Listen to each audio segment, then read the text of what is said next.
Hey there, and welcome to another GTA 5 car review. Today, we're taking a look at this very unique, custom, Vapid Sandking standard wheelbase.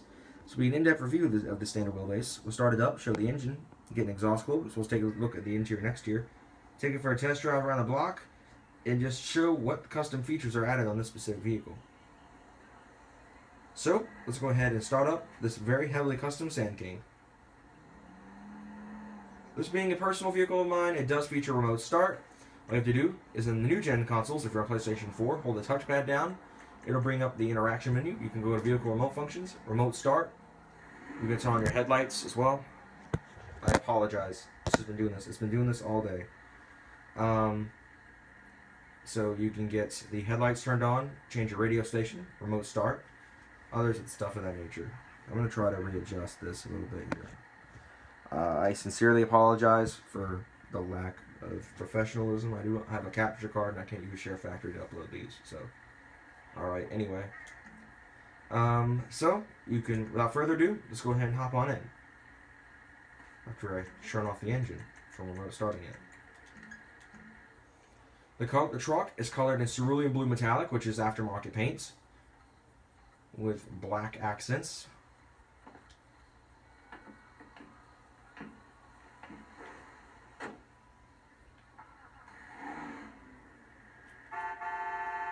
Leather wrapped steering wheel, white contrast stitching.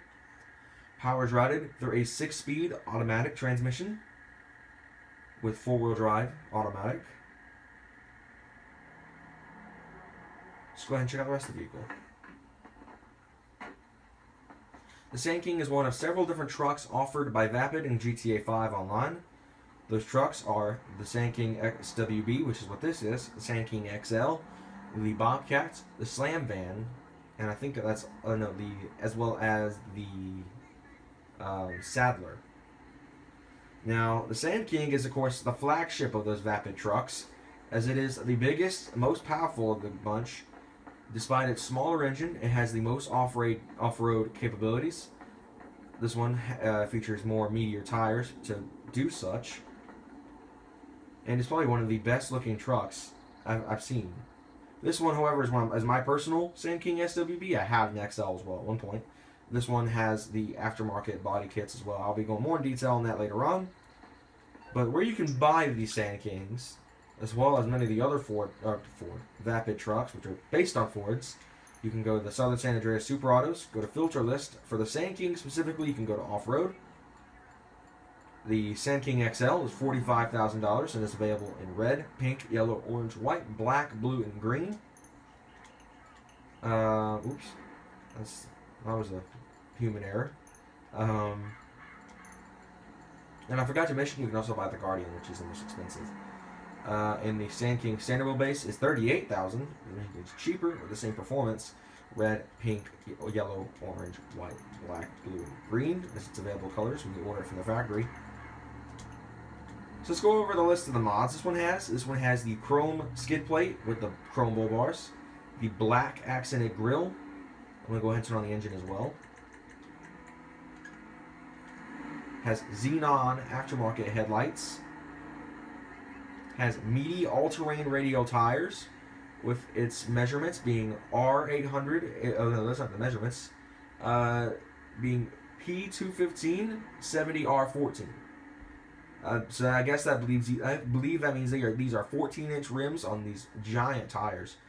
Again, these are from Atomic. The rims, I do not remember which brand they are specifically. The paint is the aftermarket cerulean blue metallic. It's not listed as cerulean blue. To do so, you choose the dark blue metallic, and I believe the either Saxon blue or just regular blue as in the pearlescent section. This also has the black accented bumpers. This is also aftermarket, to give it kind of an extra meatier look. So let's go ahead and pop the hood of the vehicle. You can do that by going to the interaction menu and going to vehicle doors and hit hood. Under the hood, according to the badge, is what appears to be, I'd guess, somewhere in the 6.8 liter power stroke kind of similarity, since this is based on a Ford F-250, of course. Turbo diesel V8s. However, I don't see a turbo nowhere, and it doesn't sound like a diesel. As you can go through the channel, the Yugo and Rumpo van have, and as well as the Zirconian Journey, have actual turbo diesel engines in this game. This one, however, has more of the line. It looks more like a 5.6 liter V8 in my eyes. Power is unknown. The fastest I've been able to drive this truck with the EMS Stage 1 upgrade is up to about 110, 115-ish on the in-game gauge cluster inside the truck. So, let's go ahead and get a sound clip.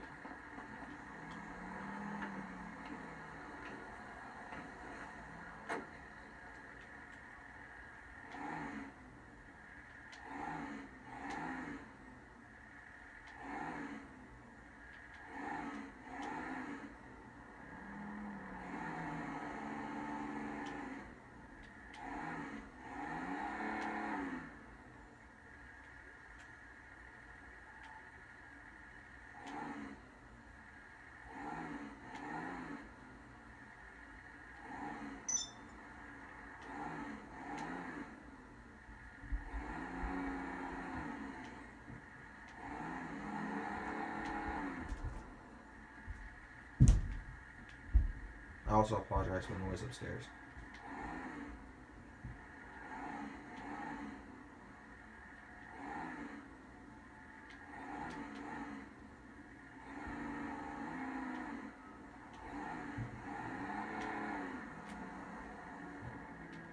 So in the interior of the standard wheelbase, in its extended cab setup, if you know trucks pretty well, that just means you have these rear hinge doors on the back that lead to these really cramped back seats.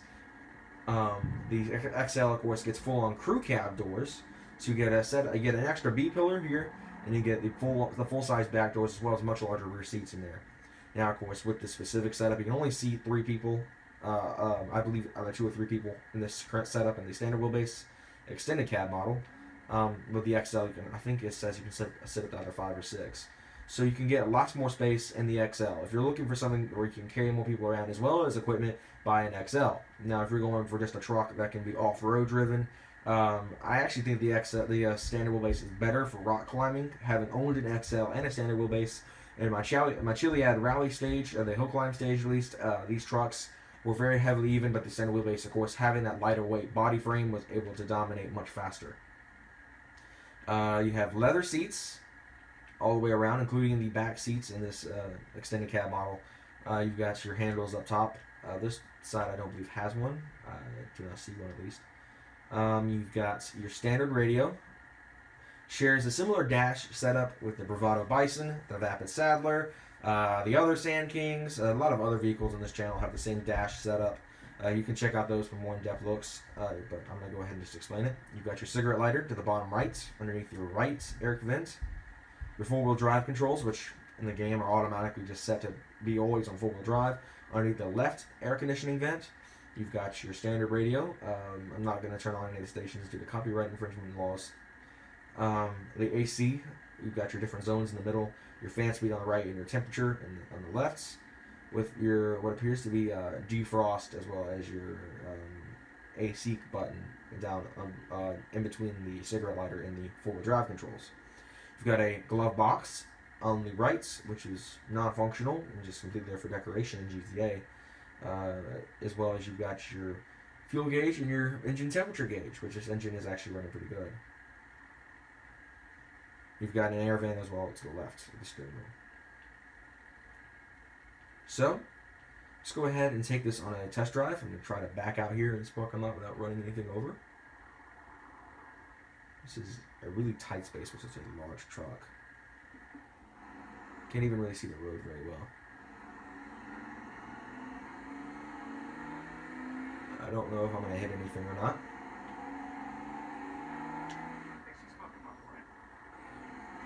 Alright, we're just up on the curb a little bit. I'm going to switch to third person so you guys can see a little bit better. As you can see, the truck's very high riding. It is massive. Get on a little bit.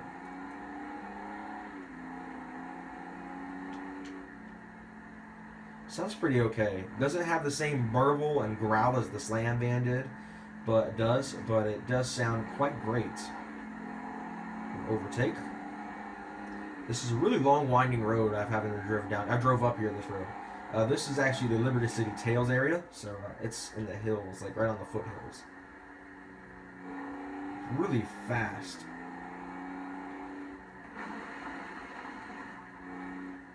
Alright, we're gonna hit the U-turn down here at the bottom.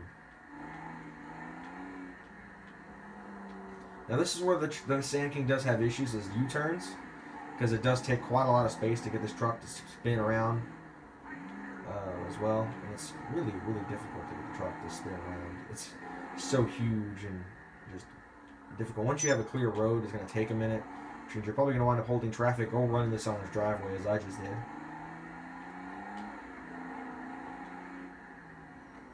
Brake a little bit just to get up on the corner without hitting anything. And then let's gun it over the speed bump here.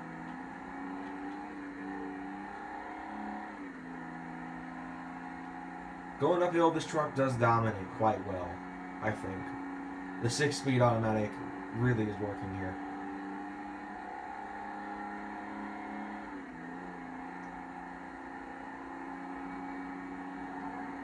Probably in my head-to-head review between the standard wheelbase and the XL later on, you'll see more off-roading clips where I'll be driving the vehicles off-road. As for now, I'll just be doing an all-road clip with the Sandking standard wheelbase.